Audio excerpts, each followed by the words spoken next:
Hello and welcome back to How It's Done. We are going on part 3 of our series here of questions that we are going over. Part 2 was questions 1 through 10. Today we're going to be going through 11 through 20 on 20 questions to evaluate the validity of a group or leader. And again, we have Mark with us, who's going to be speaking for our CG on his experience. And then we have Dennis, who's going to be speaking on his experience for the Worldwide Church of God. Thank you for joining me. Okay, so getting into it, question 11. Is there a leader who appears to be the ultimate authority or spokesperson? Are his or her views challenged by others? Must the leader's opinion be accepted without question? Dennis is just going to say yes and move on. I was going to say, would you like a short answer on that? Yes, yes, yes. Okay, Mark, your turn. Okay. David C. Pack, the Pastor General of the Restored Church of God, is the ultimate authority under Jesus Christ. According to him, he declared himself an apostle, which is the highest office, the highest human office in God's government. So yes, he is the ultimate authority for doctrine and biblical understanding and prophetic interpretation, even though you're supposed to let the Bible interpret itself, but not anymore. As far as his views being challenged by others, I know, and Dennis can speak to this, about the advisory council of elders that Herbert Armstrong had, that he would counsel with his ministers. Dave Pack used to have something like that. What he will do now is when he teaches something, he'll bring in the ministers into a ministerial Bible study and explain to them and have a discussion about what he's teaching. I've never sat in on one of those meetings, but I've heard from folks who were ministers who have left of what those meetings are actually like. And Dave may tell people that he wants to be challenged, or, poke a hole in this, or, what do you think? Study this and come back with questions. But he doesn't actually like to be challenged. And those men who have raised their hand or pointed things out in those meetings that were, quote unquote, challenging for him, got a talking to. And we're talking about ministers at headquarters being reprimanded by other ministers at headquarters for their question, their tone. They basically got in trouble too when they would challenge. And I heard one story recently about when Dave Pack wanted to do a silent poll, an anonymous poll of the men in the room on a 3x5 card, answer yes or no about something. And so he was going through the cards and got an answer he didn't like. And he spent his time and energy to trace down who was this person who did it.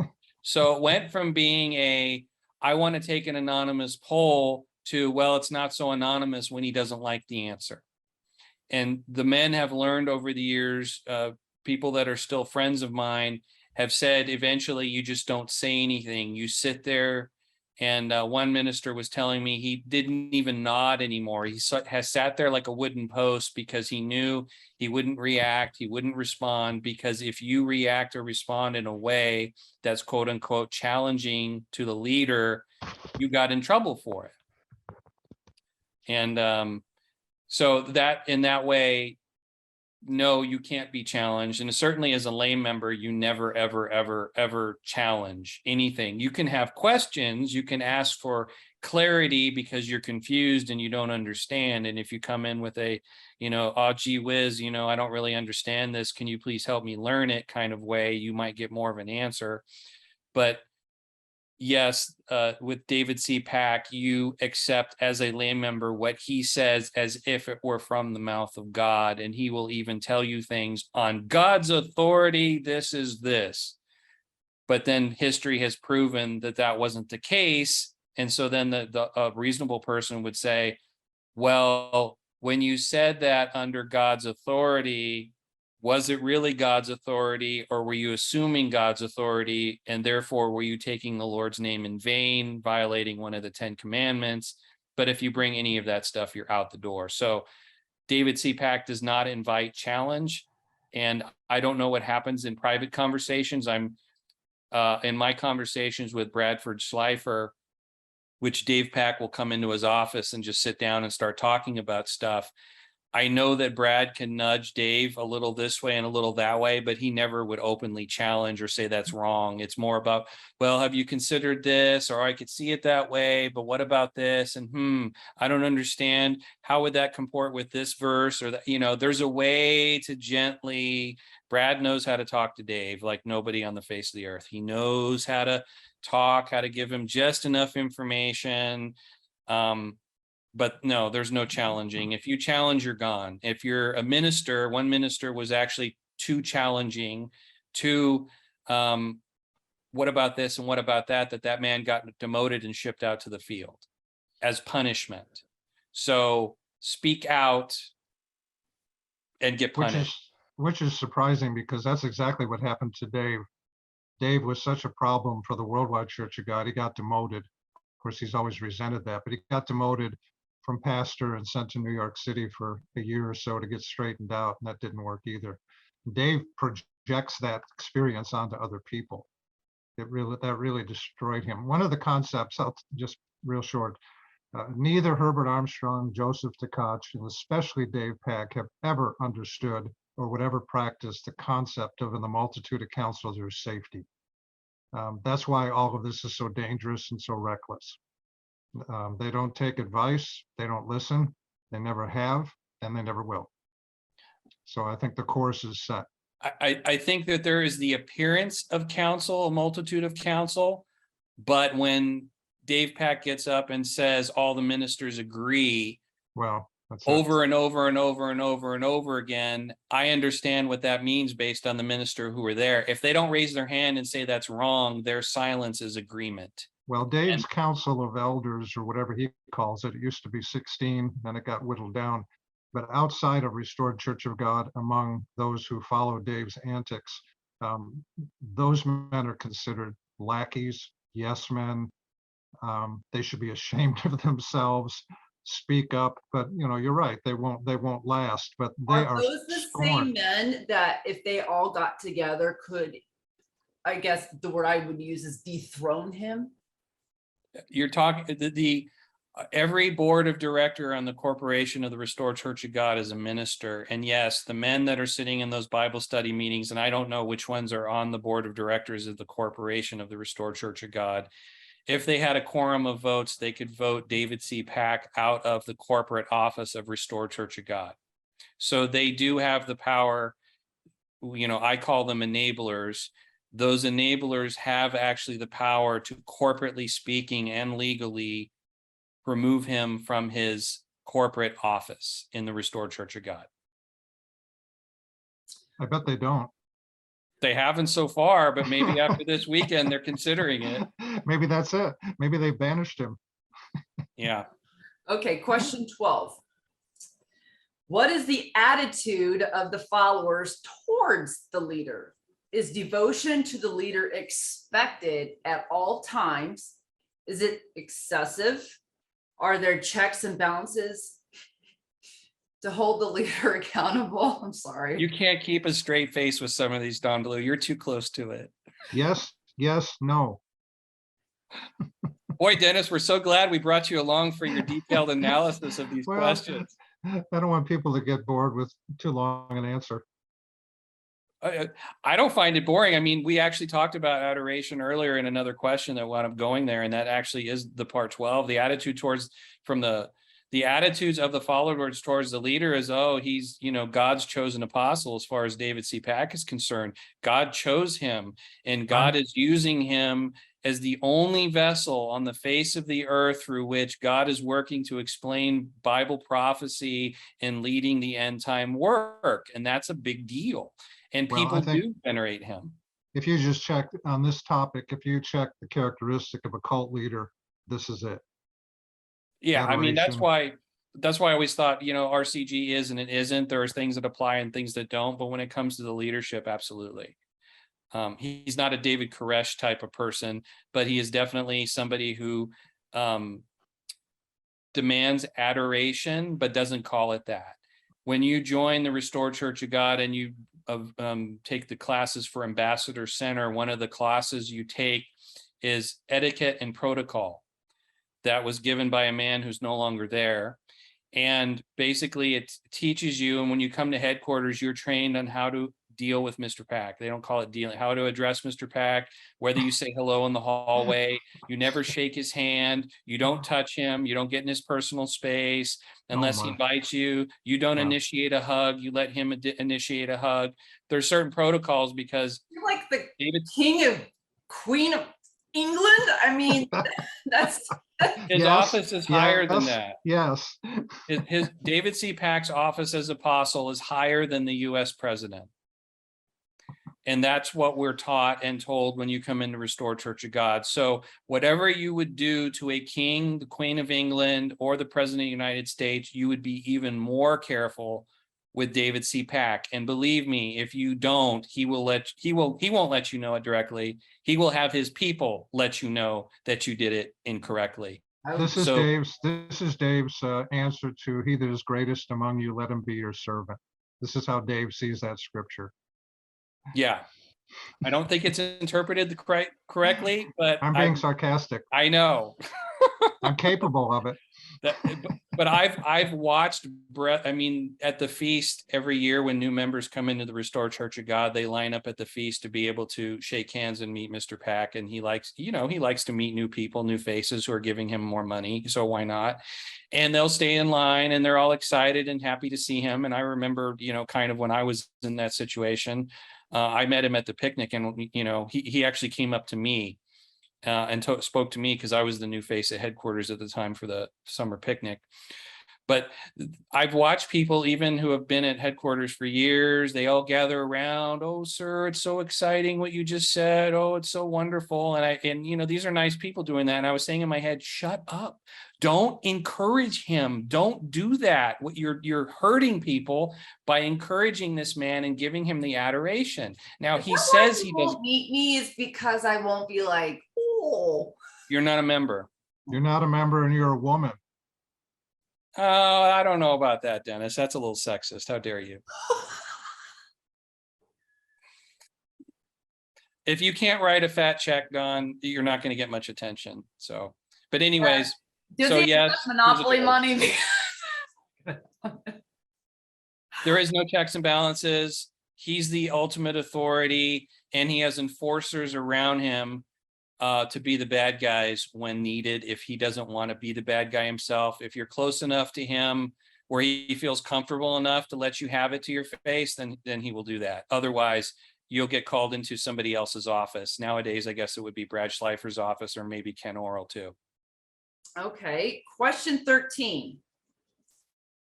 I think we kind of touched this already, but is there more than one point of view presented?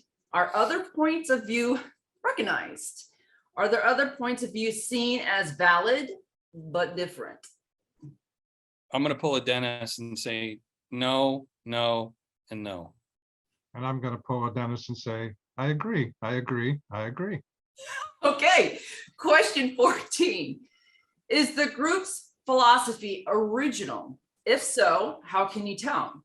Does the leader claim to be the only person with this particular knowledge? That's a Dennis question, because it again, Dave Pack begins at Herbert Armstrong. Yeah, I mean, Herbert Armstrong, if he said it once, he said it 1,000 times. He would quote Paul in Galatians 1. He'd say, "The gospel that I preach was not given to me by any man, but I got it directly from Jesus Christ." And that's a real hint that this may not go well, because that's his way of saying, nobody tells me anything. I didn't consult. Well, even Paul says this. Peter, James, and John, apostles reputed to be apostles or pillars in the church.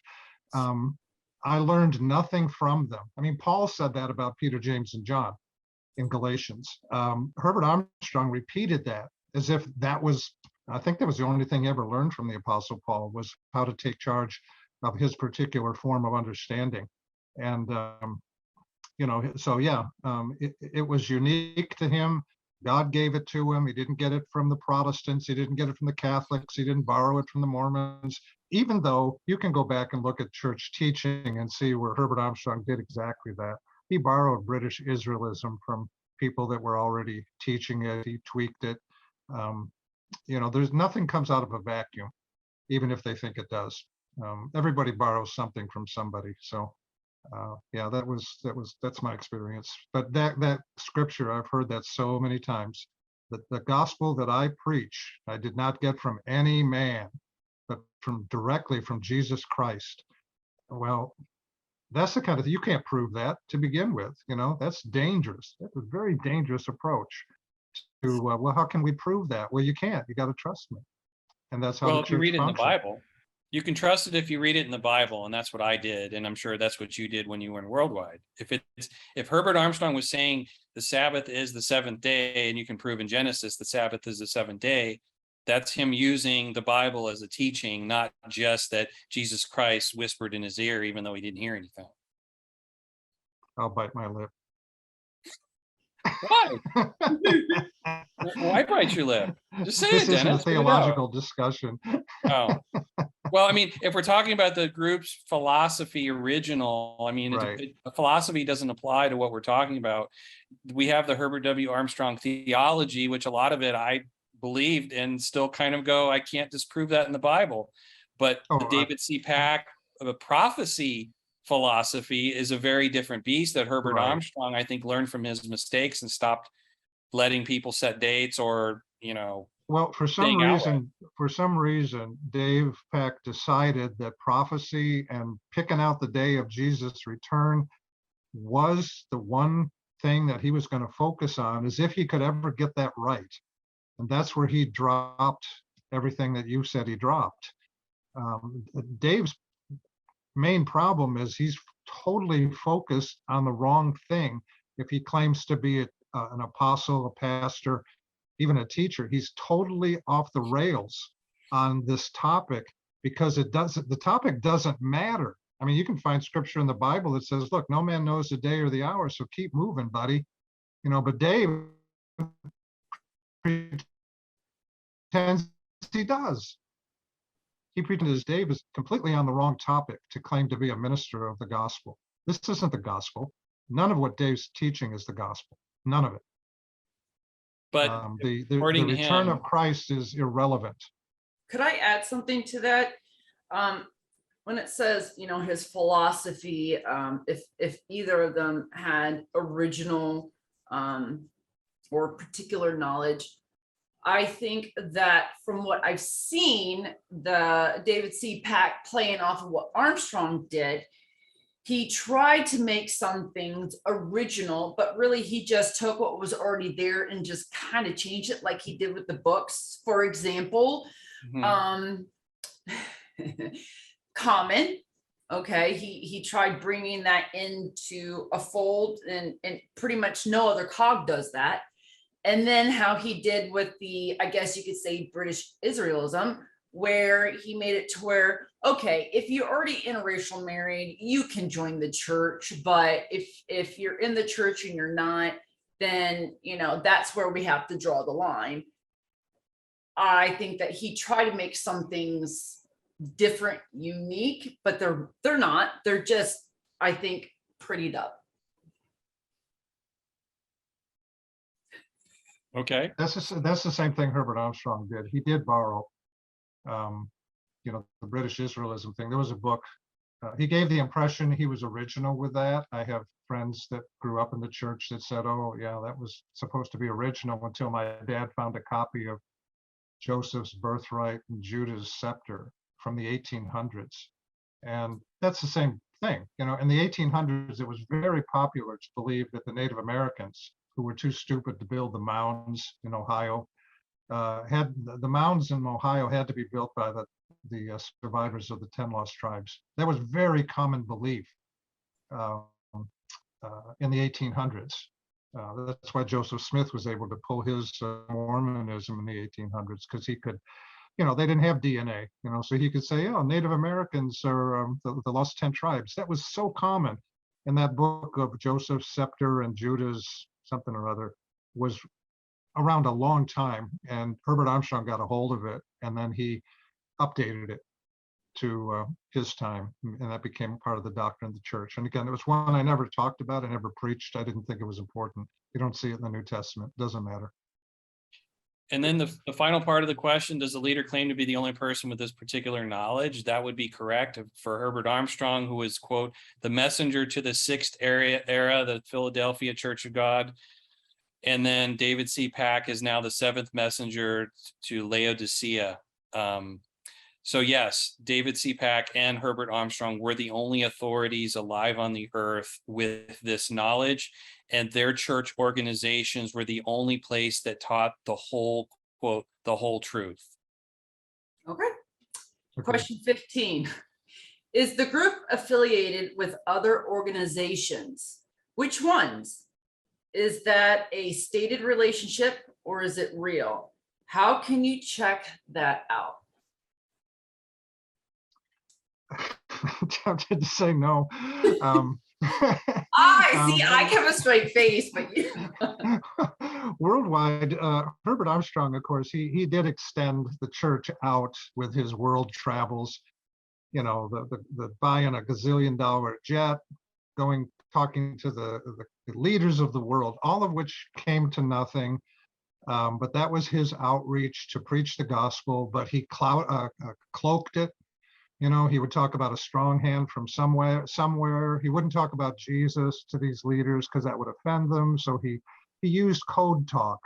And in his mind, that was preaching the gospel, but just to people that you can't get them to reject you. You know, then later we find out that Herbert Armstrong made a sizable donation to the British royalty to have an interview or to be seen with the Queen and Prince Charles. And it's also reported that Prince Charles finally got a little tired of Herbert Armstrong kind of kissing up to the royal family and wanting to talk to him and all that, and told Herbert Armstrong that Prince Charles told Herbert Armstrong that he needed to learn his place. And that's a story that's been around for years. And see, because of British Israelism, Herbert Armstrong felt that, well, he wanted to be able to talk to the royals and get their take on it. And he was talking to the lost house of the tribes of Israel when he did that. And yeah, there's a lot of stories. A lot of money was paid behind the scenes for interviews and contact and access to world leaders that was never brought up until the state of California came along and said, what are you up to? What are you doing? And I'm sure the US government followed the trips of Herbert Armstrong because, you know, he was talking to Anwar Sadat, Ferdinand Marcos. So what are you talking about? What are you saying? So yeah, I'd almost be afraid to know what was really going on behind the scenes. And sometimes I find out, and again, I go into head shaking mode. How could I have been so stupid, you know? But yeah, Herbert Armstrong did a lot of that. That's the PR that we did. Local churches, no. Local church helping during a tornado, donating to the Red Cross, nope. That money can be better used to preach the gospel of the good news of the kingdom of God. Sometimes they tweak that a little bit. Sometimes a minister would be like, no, we're going to help. That's fine. But as a general policy, no, we're here to preach the gospel. We're not here to save the world. That's true for Restored Church of God, and the only association is that they are, quote, a continuation of Herbert W. Armstrong's ministry during the Worldwide Church of God. I would think the only reason Dave Pack doesn't have a Gulfstream 2 is he doesn't have any place to go. He doesn't want to go. He doesn't want to go. But they are RCG is part of the Chamber of Commerce. Smoke. That's an organization.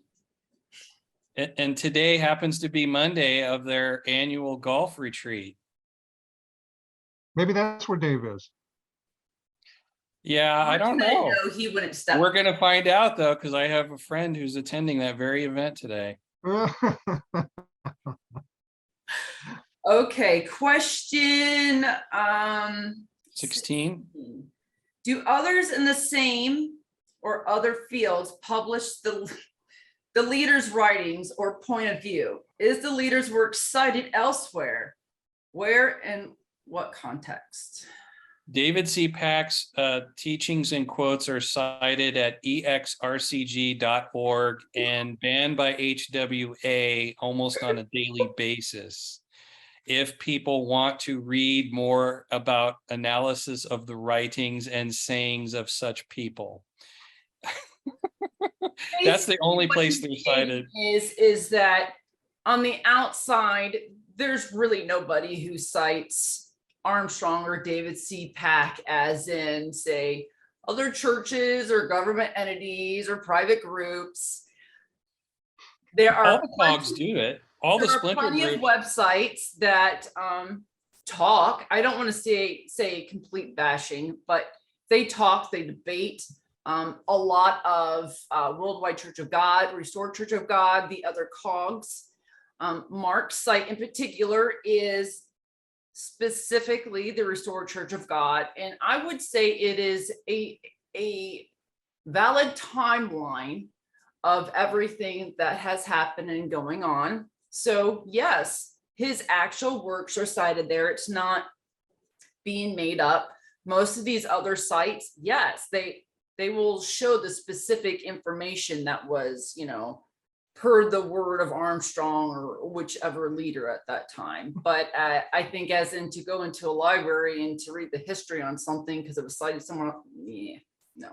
No, that's true. I mean, the churches will talk among themselves, but outside of the church, nobody quotes Herbert Armstrong. Nobody has ever in the history of the church said, you know, I mean, these are peer review type things, but nobody's ever said, wow, we never knew that. Thank you. Nobody's ever said that. All they quote is what they want to quote to show how it isn't accurate. But Okay, nobody publishes anything by either one of them. Philadelphia Church of God bought the rights to the Worldwide Church of God library, and so they will continue to publish and quote and use it for their own internal teachings. And the other the splinters like Cogwell United and Living will sometimes, the ministers will, Mr. Armstrong used to preach, they'll invoke his name and say things, but as far as official teachings, they have their own material. Okay, 17. Have there been any media reports about the leaders or group? Have you read them? Are there any positive or negative? What is the group's comment about them? It's all negative. And I've heard it for 30 years. Mm-hmm. Well, I would say publications, yes, because, you know, throughout time, they've been in the newspaper, like the Restored Church of God, like their new building, the ribbon cutting. I mean, they've been in like the Akron Beacon Journal, the Trading Post, things like that. But as anything else massively positive, I haven't seen it. Now, Dennis, you did mention about in the 1970s, or was it 80s, that the Worldwide Church of God had the government come in. And so that was obviously published. But it wasn't good news for Yeah. the church. No, that was, I should have left back then. I mean, really, when in the history of religion have you heard a church put into a receivership by the government? That was a hint I overlooked because I thought, well, you know, persecution, that's how it's presented. Anything to question the church was considered persecution. The devil's attacking the church. But they got out of it. So what do you say, Dennis, to the people say, well, they were wrong about putting them into the receivership. They ended up getting out of it, so it's okay. Well, it came down to freedom of speech and blah, blah, blah. But the things revealed, you know, from that were legitimate, very legitimate. And there were a lot of, you know, the original charges against the church were brought by church members who were sick and tired of their money being used to fly all over the world and buy corporate jets and, you know, you name it. And what was being done with the money, you know, so, and of course they had a really good lawyer. Stanley Rader was a good lawyer. He went on 60 Minutes, you know, and I remember when he went on 60 Minutes, I left the house. I didn't want to watch it. Like, I was in such denial because I knew he wasn't going to end up doing really well. And later I approached him at a conference and I said, how did you feel about how you handled the 60-minute interview, which didn't go well for him in the church. And he said, I really never care about the outcome. I only I want them to be sure they spell my name right, which is a classic comment of a narcissist. You know, he said, I just care if you spell I don't care what you say about me. He said, I only care that you spell my name correctly. And that kind of ranked right up there with when I asked Gerald Waterhouse what he would do when Herbert Armstrong would die. And he said, I'll believe it after 3 days and 3 nights. That's when I realized I was in trouble. Well, there also was the, forgive me for getting the name. There was also that, I guess you could say, documentary that came out of the members talking about the destruction, I guess, of worldwide. Called to Be Free. Is that what it's called? Called to Be Free. The one, you know, that documentary, Dennis. The one that your buddy Joe was Joe part did, of. yeah. Well, I think I was out by the time that came out, you know. So, yeah, that was his. Came out, and then we also have recently the podcast called Worldwide, the Unchosen Church, that came out, and that was really good. That was, you know, several different people. Kevin Denny was in it. We heard from people from Worldwide Church of God and a few others. Again, there are tons of websites with blogs out there. As for media, I would not say worldwide much other than after everything that happened, but there was, for David C. Pack, some stuff that happened in regards to when he was in New York. The people that died, the woman that killed her daughter type thing, that was in the news. And then I guess you could say Facebook, you know. That's not media. Facebook is not media, and but it's out there. But it's out there. Well, yeah, I mean that question, if it's about like on the internet, is a very different story than the media. The Akron Beacon Journal doing its series of rah-rah articles about Restored Church of God, because it was a big deal for the city of Wadsworth that this little church wants to come in and spend, you know, $1 million to buy some land and then however many more millions to build buildings on top of it. That was big news for the time, and that's a legitimate news thing. They just haven't done any follow-up. One thing that was interesting to me, right when Dave started building the campus, and however many years ago it was, I sent the Akron Beacon Journal, the clarion call, and all his quotes and all of that to the religious editor, who was praising Dave, praising, you know, I mean, I saw all that. I said, well, here's the other side of that coin. You're going to have to be careful. I would be very careful because the future hasn't unfolded yet. I do find it interesting, though, that the Akron Beacon Journal, Medina County Gazette, Plain Dealer, the Post, you know, they can come out with the stories of the ribbon cuttings, the breaking ground, things like that. But for everything else that has gone on that, I guess you could say is negative, they haven't even written about. But yet, you know, they can write about crime and other things else going on out there. But to investigate, like a lot of the citizens wanted, I fault them for that. And one of the editors, one of the high up editors of the Akron Beacon Journal, was a fellow that was in the Worldwide Church of God, was in my church in Findlay, Ohio. Oh, and he, I can't remember the position. He was an editor. So he was that would be biased. That's maybe why one of the reasons. I don't know. I don't know his relationship or what his topic was. This was a long time ago, but you know, I know his name, and I don't even know if he's still there. But he had risen to that particular position in the Akron Beacon Journal. And you're right. They never said a disparaging word about Restored, and they haven't to this day. They haven't even looked at it, and they never responded to anything I sent them 10 years ago on warning them, which is why we're here today. It came to pass. They would not report. Well, first of all, the Restored Church of God, to my knowledge, to this day is not doing anything illegal. And so if it's about some doctrine or something they're doing legally within the church, As one of my friends would say, it's like one leprechaun doesn't like the way the other leprechaun is interpreting the book of Leprechaun. So therefore, why would the newspaper, I mean, I'm defending them, why would the newspaper care what David C. Pack is saying about the return of Jesus Christ, because they don't want to get involved in religious matters? Nobody's like blatantly died because of it. They're not doing anything illegal, so there's no quote real news there for a media outlet, and that's why they can report on the What about ethical Yeah. and moral? yeah, they can report on here's here's common. You know, Right.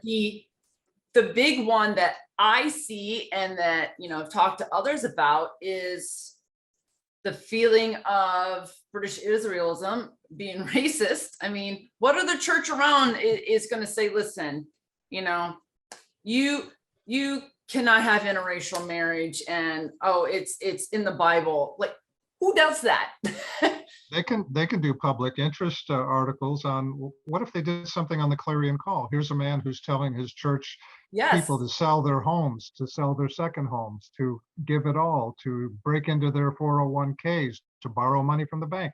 I think one of Dave's classic quotes was in the Clarion Call that I don't think a bank would appreciate. He says, and you borrow the money and you do this and you send it to headquarters, and then we flee and you don't even have to pay it back.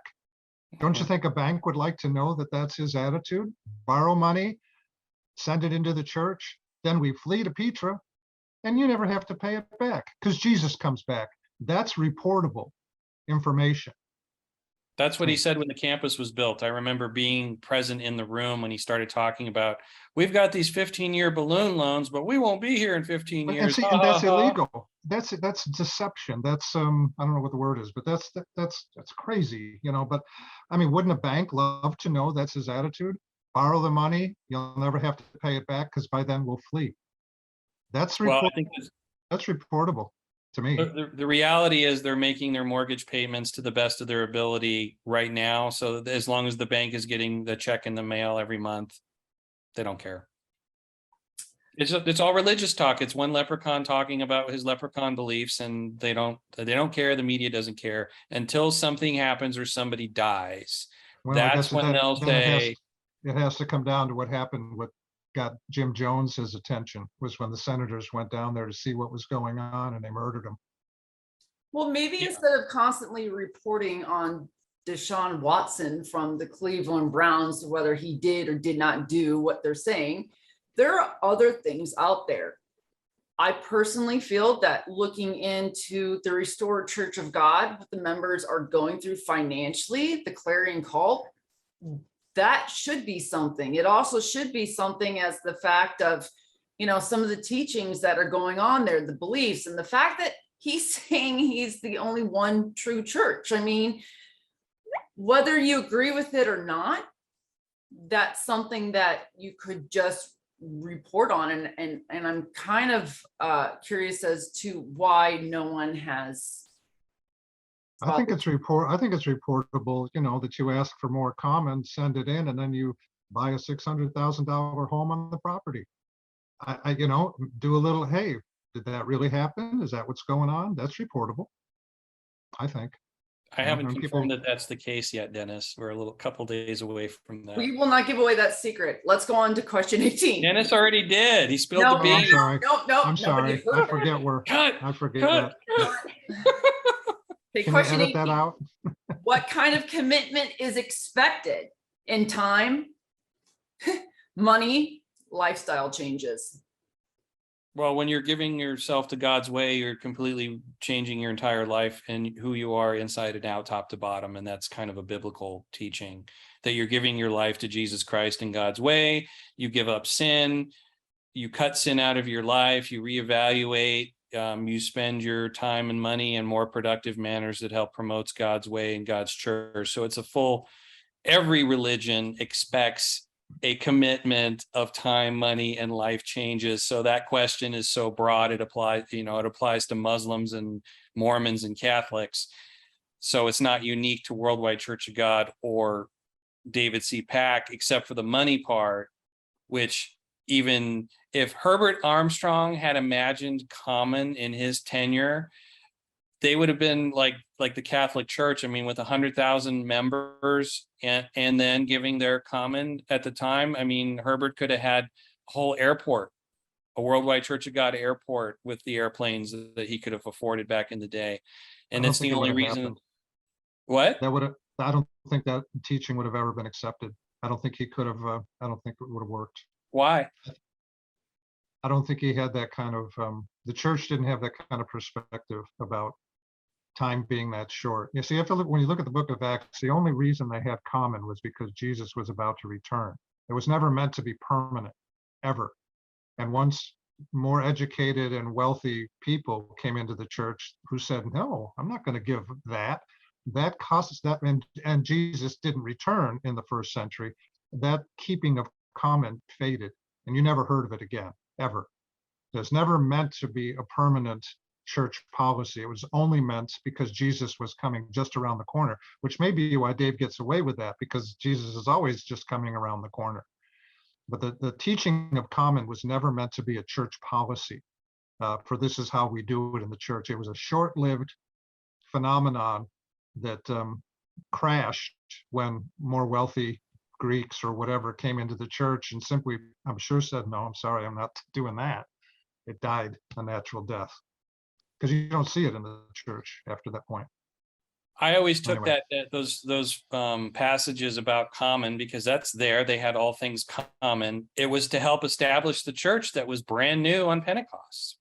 Yeah, but mainly, but mainly because money time to was start. short. Time was short. But they needed money to start and get things going, is how I see it.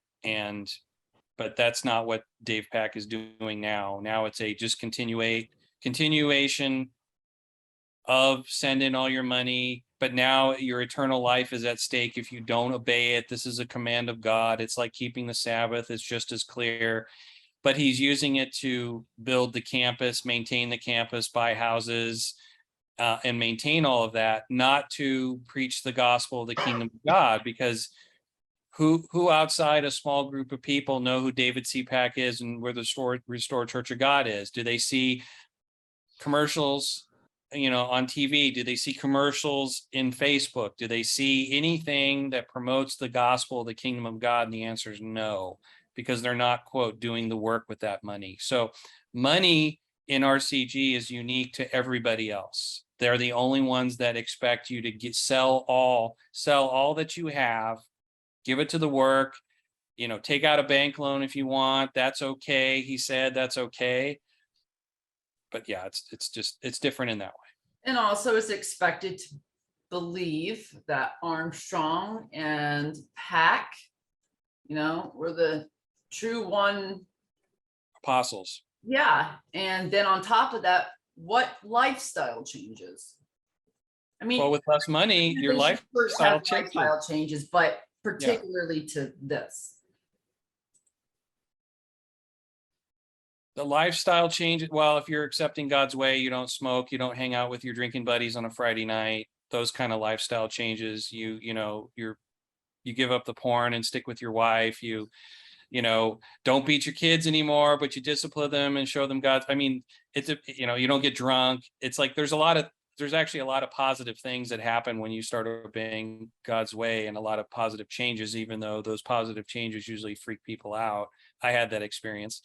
People were more comfortable when I was, sleeping with girls and getting drunk and having a potty mouth. They were much more comfortable with that than me observing the Sabbath and wearing a tie.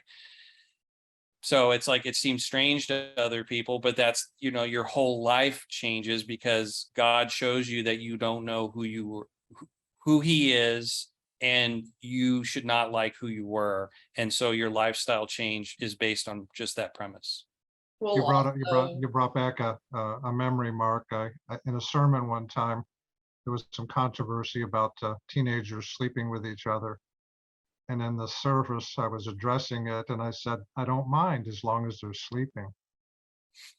That didn't go over real well. Spooning is okay as long as it's over and under the covers. One over, one under. Well, and lifestyle changes would be, they had dress codes and hair codes, especially for women. Okay. They also had, aside from the money, things that were expected of them to, I guess, say do, like you mentioned in the Restored Church of God, like, you know, how to address the Supreme David. Supreme Commander. Things like that, you know, and also I feel kind of negative about how, you know, you look out the outside world compared to Devil's world. Yeah.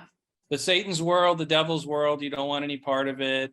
The inside the church is the kingdom of God in embryo. You're, you know, trying to have a kingdom environment. That's what the campus was. The campus is supposed to be a millennial environment. I mean, it's very beauuful. Well maintained. Don't forget the feast. Don't forget the feast.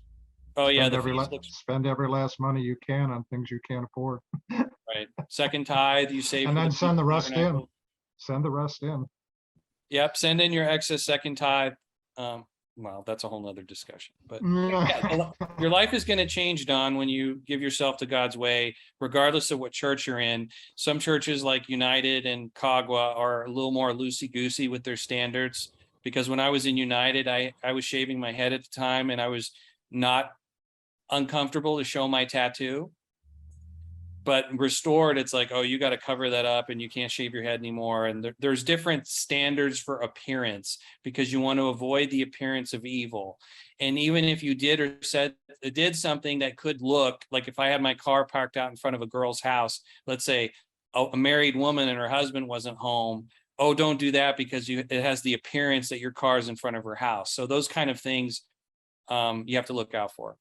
Well, I noticed that on the biography for Pack, he, you know, there's and you go into that website, there's a lot of talking about, you know, how to handle a marriage, all the stuff that entails it, and children. It's like he gave instructions for everything in life of what you're supposed to do.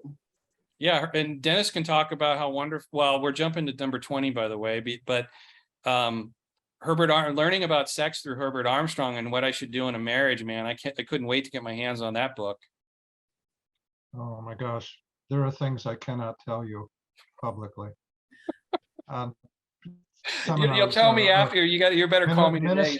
Ministerial conferences where the topic of what's acceptable in marriage sexually between a husband and a wife. I can't bring it up. Well, we'll go to 19. Does it appear that there are secrets? Is information restricted in any way? Is there some information that you are told must not be shared with outsiders? Is there information that you're told you can't get until you're a member of the group or reach a certain level? Yes. Not so much in my experience. Not with Worldwide. It was what it was. No, I mean, I was so out of the loop with the ministry. Maybe there was, but I wasn't in that loop. I didn't grow up in the church. I came from another church. And I've been told several times through those years as a minister, you're not on the inner group. You're just not. That's why I was told that's why I didn't get a retirement. You weren't on the inner circle. So yeah, to me, it didn't appear to be anything additional. If you join, you'll get like Scientology, you'll get the upgrade. The only upgrade you got was that you were told initially, the plain truth is free. We will never ask you for money. We will never call on you. We will never do anything until you come in the church. And then you will pay and pay and pay and pay, and we'll call on you whenever we need to. Mm-hmm. So that was a hook. It wasn't ultimately true. This is absolutely free. It's free as long as you don't join. Then you start to pay. Yeah. In Restored, I would say as time went on, I found it was more secretive than I originally understood. And that's probably because I was actually at headquarters here in Wadsworth, Ohio. As it depends on, every corporation has secrets. I mean, Amazon and all those companies, there's certain things that they. But people in the upper employees sign non-disclosure. Well, a lot of companies do that too. Again, I don't feel that that's uncorporate normalcy to one company does not want you to reveal their corporate secrets. Now, what the Restored Church of God considers, huh? But this is a church. I mean, Well, yeah, but they have systems. I mean, they have a website. They have like, certain software utilities and ways of doing things that are, I guess unique to them. That, first of all, I don't even have understanding of that stuff, so I couldn't divulge it even if I wanted to. Well, and one of the things, they do have secrets, especially Dave has secrets, like try finding out what his pay is, try finding out what they pay the ministers, try finding out how much they paid for this or that, or why they even bought it, we or who can't ever bought it. see the taxes that You can't see the taxes. In Worldwide Church of God, how much did you give Herbert Armstrong? And he would always claim, I only own 2 suits and I don't even have my own home. He lived in a gazillion-dollar home on Orange Grove Boulevard on the campus, free of charge, had a private jet. And as one person in the accounting department told me, he said, when Herbert went overseas, he had at least $30,000 cash in his pocket to spend any way he wanted. And he did spend it any way he wanted. And that was money from my family, my parents, many people, that was intended for the gospel, not renting a party boat to entertain people overseas. And that story's oft told, but try finding out I can't, to this day, cannot find out how much they sold the Ambassador College campus for. They won't tell you. They'll tell you, oh, well, we sold it and then we ran out of money. That's why we couldn't pay everybody for the retirement. We legally could only, that's what Jost Jr. told me. We could only pay the people we legally had to. We couldn't pay people that we couldn't legally pay. Well, how much did it sell for? No answer. I've never gotten an answer on that. And that you talk about prime property, Orange Grove Boulevard and Colorado Boulevard in Pasadena, California. My dorm, the dorm I virtually paid nothing to live in, has been restored back to its original apartments. It's $5,000 a month to live there. In that same place that I spent 4 years in, $5,000 a month. So anyway, that's a whole other topic, but I would say that you start asking financial questions and you're going to get stiff-armed. The secrets in the Restored Church of God aren't always just financial. I mean, yes, there are things like initially when the campus was being built, Dave Pack would get up to the lectern and announce, oh, we bought a new property here, we bought a new property there. And then after a while, I noticed those announcements stopped happening and then people weren't talking about it, because I would be, having fellowship one of the guys on the groundskeeping crew, and he'd say, oh yeah, we're clearing out this house. I'm like, wait, what house? We have the house? And suddenly find out, oh, we bought another house and we're renovating it. And it became the thing where people just didn't talk about it. And when Dave Pack contracted COVID-19 at the Feast of Tabernacles, Brad Schleifer gets up in front of the group and tells the whole church, Mr. and Mrs. Pack are fine, but what he didn't say is they don't have COVID. And I saw that as deception, but that's also keeping a secret because, maybe Dave himself wanted to be the one to announce it and frame it in some biblical context, which is what he did. But every corporation has secrets, so the Restored Church of God is no different. It's just when a minister suddenly leaves, you're sold. And it's not necessarily the secrets that I have problems with. It's the deception around the secret, that a minister is actually demoted secretly and shipped off to the field secretly because it's punishment. But it's presented to the congregation about what a wonderful opportunity for this man and his family to be able to go and help God's people out in the field like he's always wanted to do. It's secrets that hide things that are unfavorable, and thus they then use deception and wordplay and sleight of hand and movie magic in order to make you think one thing when reality is something else. And I think that's the danger and the despicable part about secrets. Well, there's one that I consider, but I want to be respectful how I say it because I don't want the people to feel badgered. But David Pack has a son getting married who's not with the church, but David's going out to marry him. If you're not in the church no more, You know what I mean? You're in you don't believe in it. Why would you go, the head, the Elijah, go and marry somebody?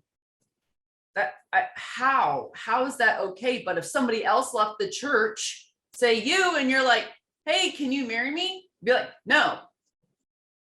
Yeah, that flies in the face of Ken Orrell's recent sermon about how parents should kick out their 18-year-old kids when they don't want to attend anymore. So why isn't Dave Pack kicking out his, almost 50-year-old son and saying, I can't attend, I can't help you with this, I can't pray for your well-being, because Ken Orrell just told the whole church they're supposed to do that with their teenagers, and yet I'm going to go ahead and do it because you're my son and I'm the leader of the church. That's kind of hypocrisy that you're talking about. But yeah, that's a good question. Maybe I should ask that when I do the analysis of Ken Orrell's sermon that's going to come up pretty soon. I mean, because it's not like he says that he doesn't have to disclose where the money goes. So it's kind of like he doesn't really have to disclose why he's going out there to do the marriage, which, it's a son. Great it's a no-brainer. It's a son. He wants to do it. If it was somebody else, no, cannot do that. If one of the other ministers got asked to go marry somebody that used to be in the church that's no longer, nope, can't do it. So it's kind of like, why? They're just not talking about it. Secretive. Well, he announced to the whole church, and that's why I think it's kind of okay, even though it's a personal matter to discuss, because he announced to the church that he was going to officiate his son's wedding, this month. And that does raise up a good question, and I'm glad you brought that up, because the policy of the Restored Church of God when it comes to children is become more hardline. Teenage children, I want to be clear about that, adult teenage children, and yet he's making this decision to support his son who's not in the church. That's a good question. And the part that I get is, we will touch on this in a different episode on the other series, but the fear of leaving, and then those that leave, you're not supposed to be talking to them. I mean, because they're going to hell, whatever, lake of fire. But yet he's going and making the exception. That's really double standard. And, for those that are in the church, why don't you question that? They do question it. They just can't say anything. Maybe you should, because that's not right. I think we just did. Yeah. And question 20, we kind of already went over, which is the last one. What are the attitudes towards relationships, sex, money, education, marriage, employment, non-members, the outside world? Does what you have observed match what they say? What are you expected to give up? I would just say send for your free booklet on any topic. They got booklets on all those topics. Yeah. Send for your free booklet. They don't even have to send for it. They can just download the PDF or read it right off the website. I come from a different time. You're a different era, Dennis. Yeah, I'm a booklet guy. Now, I would like to mention that these questions did come from the first episode from the same place. And excuse me if I pronounce this wrong. It's Dr. Janya Laylich. You can spell it. Just spell it for them and they'll Google it. J-A, and then last name L-A-L-I-C-H. And I will attach the link. She is the one that wrote that. We did not. Is an international authority on cults. She has dedicated her life to researching cults and coercion and helping others, survivors, recover. She has a lot of information on her website. We're going to start compiling a list that will have a Google Doc links for you on all the things that we've talked about for you to go to and to read up on your own. Now, for the both of you, since we've gone through 1 through 20, overall, for each of you, from Armstrong to David C. Pack, it's 20 questions to evaluate the validity of a group or leader. Are either one valid? Well, they're valid in their own house. They're valid among their own people because those are the people that accept them. Dave Pack declares, and Herbert Armstrong declared himself an apostle. That works in the church. That didn't work in the world outside the church. Nobody considered him an apostle. Christianity never considered Herbert Armstrong even a minister, frankly. He was just Herbert Armstrong doing his thing, you know. So their leadership is valid in-house and certainly in the delusional thinking that they individually possessed and continue to possess. So that's about the best I can do. I don't think any of this is going to end well. That's just my ultimate answer. This kind of leadership, in quotation marks, cannot end well. I follow a lot of Dr. Jordan Peterson, his talks. He does a lot of different lectures, and I find him very fascinating. And he's talked about how oppressive regimes do not survive, and leaders who govern by strength and fear always fail throughout history.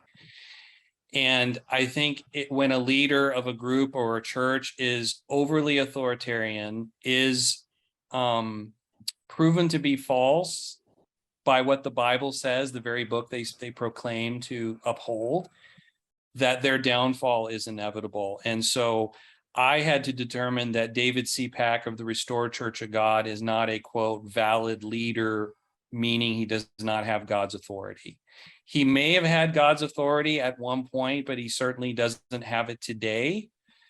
And I've been putting my eternal life at stake by putting my money where my mouth is, so to speak, with that, by speaking out publicly against him and showing everybody what he says, and now even also openly challenging him that when he says Jesus Christ is going to return on Thursday and maybe Sunday, I say absolutely Jesus Christ will not return on Thursday and Sunday. And then on Monday morning, which one of us was true? And I do all that only to prove the point of, if he was valid in God's eyes, things would be very different today, and they're not. And that's the point. So in conclusion, you can come to your own feelings in regards to the Restored Church of God, the Restored Church of God. You know, we are just going over this to kind of give more information out there. I would really recommend that you check out our folder that we have with all the information that we are compiling to put in it.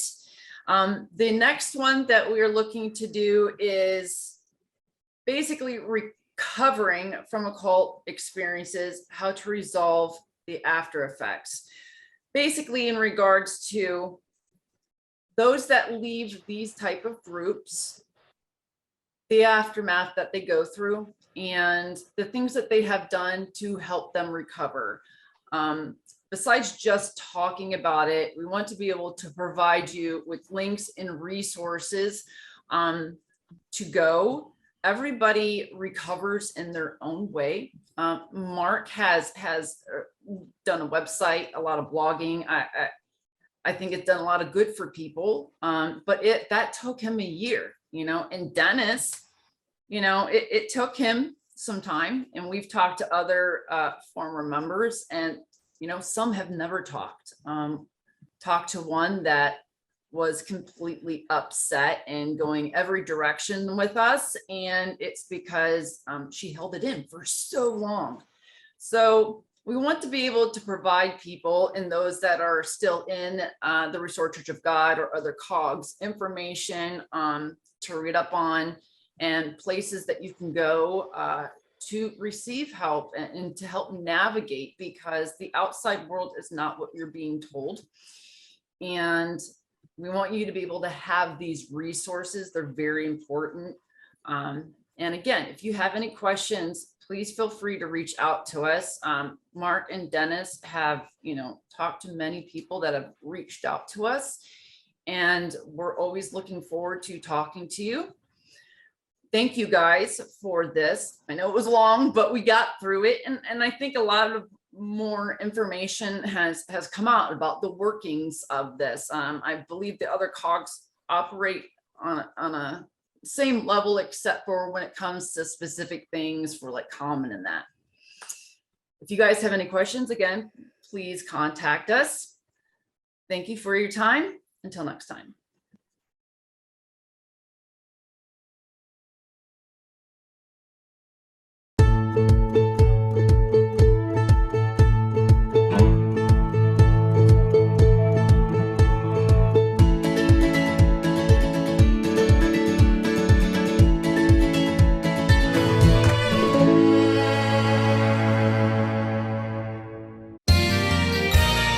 You are watching WCTV, Wadsworth Community Television.